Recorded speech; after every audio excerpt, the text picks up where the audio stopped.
the idea that he's going in there to promote dyslexia so people will understand what politicians are like. Did you see it last night, Johnny, when he walked into the camp? The faces of his campmates were fascinating because I thought he might be greeted more warmly than he was. Yeah. He obviously thought he was going to be greeted more warmly than he was.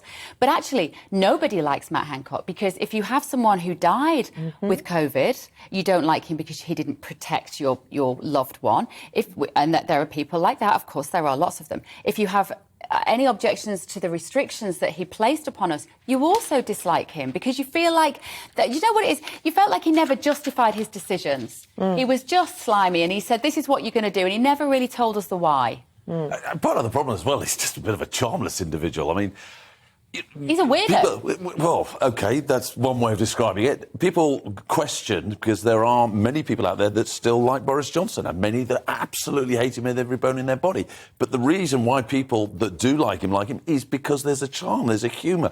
I look at Matt Hancock, I just don't understand how he ever got voted in because he just seems incredibly charmless. And yet, and this is a little scoop for you. In addition to doing The Jungle, I know that he's also done the Celebrity SAS, Who Dares Wins, which hasn't obviously broadcast yet. Channel 4. And I know Jason Fox, he was one of the SAS boys, and he said to me that he gave him such a hard time, deliberately, because he was incensed about exactly the things you've just been referring to.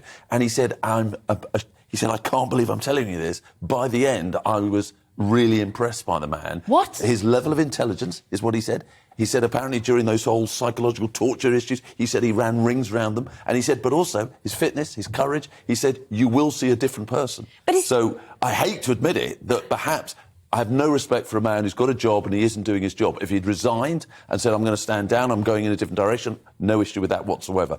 But to go in when you are still a standing member of Parliament, absolute nonsense. Total lack of respect. I wonder what his constituents... But I think we will see a different Matt Hancock. But I wonder what his constituents think of him skylarking off while he's being paid, going off and earning all this other money.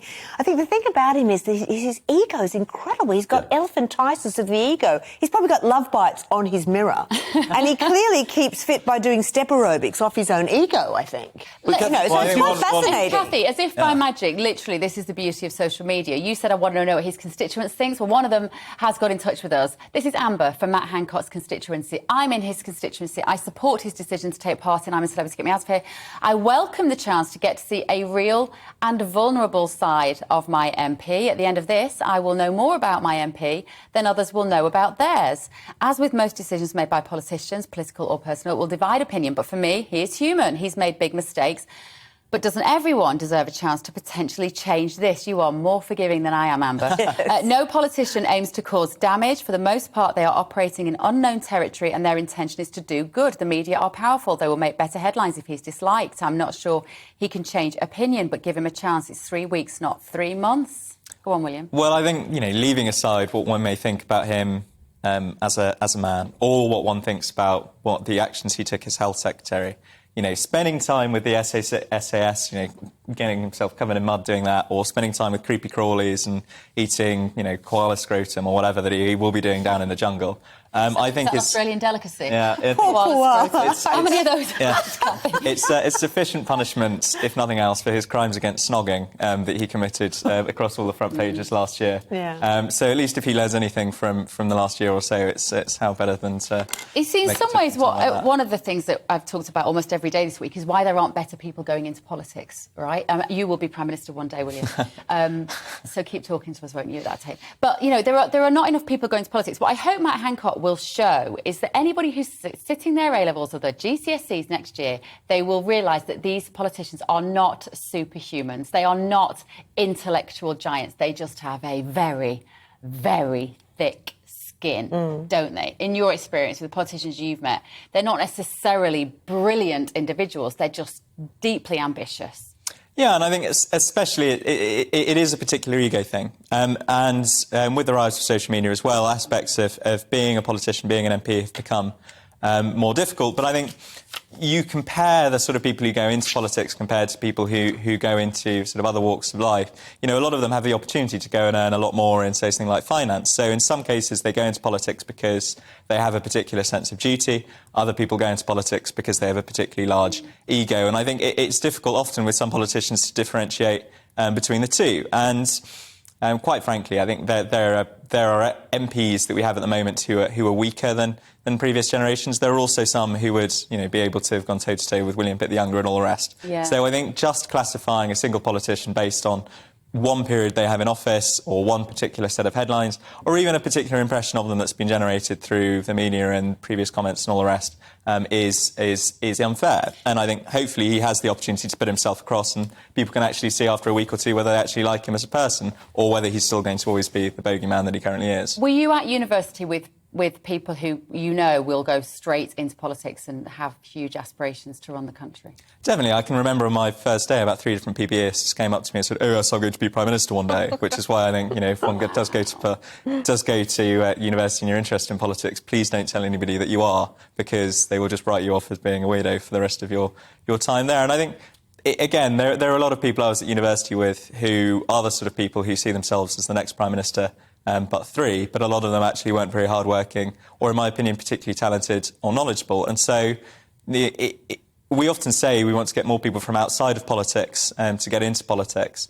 And I think somebody like Rishi Sunak, who I have a lot of time for and a lot of respect for, is somebody who was actually incredibly successful in private life and then through a sense of duty and because he'd made an awful lot of money decided to go into politics. Should that not be a change that we look to make for our modern day politicians? Because you rewind, you're a student of history at Oxford, yes? Yeah.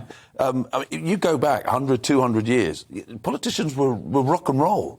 Disraeli, Palmerston, these guys were superstars. They were iconic. Yeah. And now, you've rightly said, they're not. There's very few that have that impact. But then I ask the question, if you're going to pay the Prime Minister, the most powerful man or woman in the country, £160,000, is it any surprise you're not getting superstars? Because comparative to other CEOs in other industries, it's peanuts. That's a sad reality. There's always this question about corruption with politicians, Cathy, isn't there? And money. And we look at Matt Hancock in The Jungle. He's rumoured to be getting £350,000 to £400,000 for that. He probably got, I don't know, half of what Boyd George is getting. Is that right? Boyd George apparently is, my understanding, is getting paid the most that's ever been paid. But Matt Hancock is? No, Boyd George. Boyd George is getting paid. He's getting paid about nearly £900,000. Yeah, I mean, I get asked to go on that show every year. I bet you do. I do, but I'm thinking, you'd have to be really scraping the bottom of the career barrel to go there. It'd be amazing. Oh, yeah, no. Tune in. I'd rather gnaw through my own ovary than go on. You'd have to. I'd have to survive, yeah, that's right. You would be brilliant on it, though, Cathy. Oh. If you were in there with Matt Hancock, how would you have greeted him last night? Because I know how I would have done. Well, I would have put him in social Siberia, obviously. Yeah. Oh, I wouldn't. I'd have taken him to one corner and had an absolute frank conversation. Barney, would you? I just have so many questions. And the woman from Channel 4 News, is she, or I don't know, the woman who did take him to one side, was she a loose woman? And she sort of said, "Why are you in here?" And maybe she was being polite because it was day one. I would not have been so polite. I think it's time you went into the jungle. I would love to be in there with Matt Hancock under normal circumstances. I'm not sure I would have been that keen, but can you imagine having all that time with him?